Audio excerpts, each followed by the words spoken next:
The Muppet Christmas Carol, read by me, Michael Caine. This golden book belongs to me, Michael Caine. Here we go. Let's get on with the story.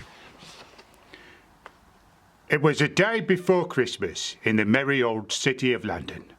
Everyone was full of holiday cheer, from the carolers on the corner to the street vendors with their carts. Everyone, that is, except a selfish old moneylender named Ebenezer Scrooge. Scrooge never had a kind word to say about anyone, and he hated happiness and good cheer. Most of all, he hated Christmas. Christmas? Bah, humbug, Scrooge always said.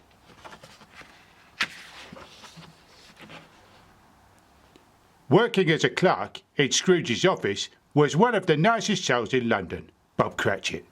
He was as poor as Scrooge was rich, but Bob never complained. He always had a kind word for everyone, and he kept the spirit of Christmas in his heart all year long.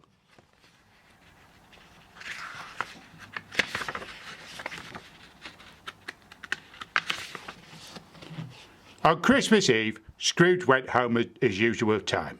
He had no reason to leave early. There would be no Christmas celebration for him. Soon after Scrooge left, Bob Cratchit closed up the office and then went home as well. He was looking forward to a loving Christmas with his family.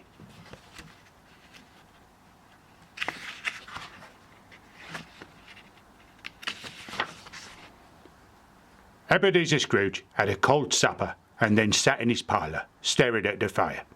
Suddenly, he heard a terrible moaning and clattering on the back stairs, and then, to his amazement, Scrooge saw the ghosts of his former partners, Robert and Jacob Marley, float into the room. "Beware," said Robert. "We were as mean and stingy in life as you are today. Now we are doomed to walk the earth in chains forever. You will be visited by 3 other ghosts tonight," added Jacob. "Learn well what they have to teach you. It is your only hope." With that, the ghosts disappeared.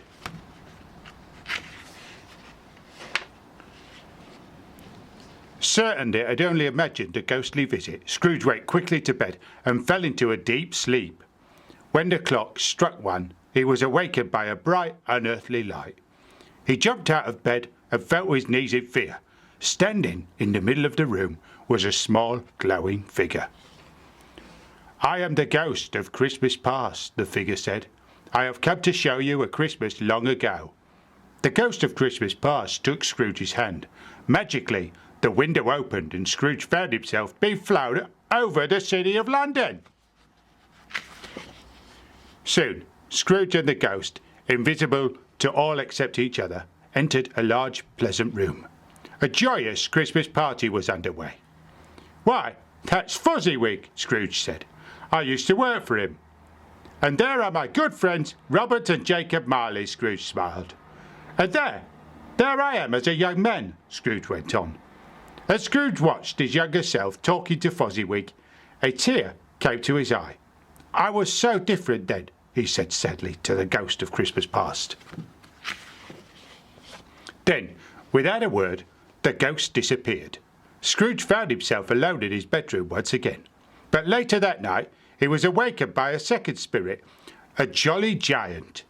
"I am the ghost of Christmas present," the giant told Scrooge. "I will show you Christmas as it will be today." "Spirit, take me where you will," Scrooge replied. "Teach me what you will." The ghost of Christmas present took Scrooge through the streets of London. Everywhere Scrooge looked, there were happy people rushing to Christmas celebrations. Scrooge felt very much alone. Scrooge and the ghost arrived at the home of the Cratchit family, just as Bob Cratchit was returning home from a walk with Tiny Tim, his son.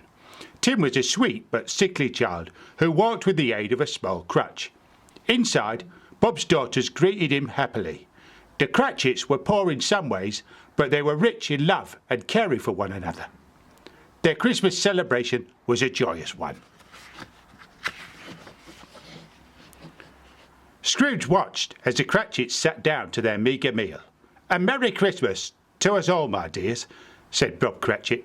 "God bless us, everyone," added Tiny Tim. His simple words touched Scrooge's heart. "Spirit," said Scrooge, Tiny Tim does not seem well. Tell me if he will live." "I see an empty seat in the chimney corner and a crutch without an owner," said the ghost. "If these shadows remain unchanged in the future, Tiny Tim will die." Before Scrooge could reply, he found himself in a dark and dreary graveyard. The ghost of Christmas present was gone. In its place stood a hooded figure that made Scrooge tremble. "Are you the ghost of Christmas yet to come?" he asked. The spirit nodded. "Show me the future then," said Scrooge. "I am ready." The ghost pointed at a solitary gravestone. "Who is buried here, spirit?" Scrooge asked.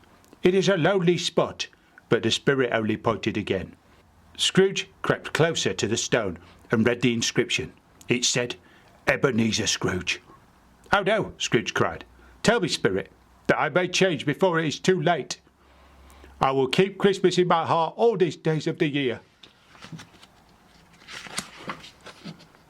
Scrooge closed his eyes to blot out the terrible sight. When he opened them again, bright sunlight was streaming in through his bedroom window. "It's Christmas morning," Scrooge cried happily. "The spirits have done all their work in one night, and I will keep my promise and hold Christmas in my heart all the days of the year." Ebenezer Scrooge dressed quickly and went outside to exchange Christmas greetings with the townspeople. Then he headed straight to Bob Cratchit's house, where he knocked briskly on the door. When Bob opened the door, he could not believe his eyes. There stood Scrooge, with a smile on his face and good cheer in his heart. The ghosts had done their work well. Scrooge had changed into a kind and generous man. Best of all, Tiny Tim did not die, for Scrooge made sure he had the best of care. In fact, Scrooge took care of the entire Cratchit family from that day on.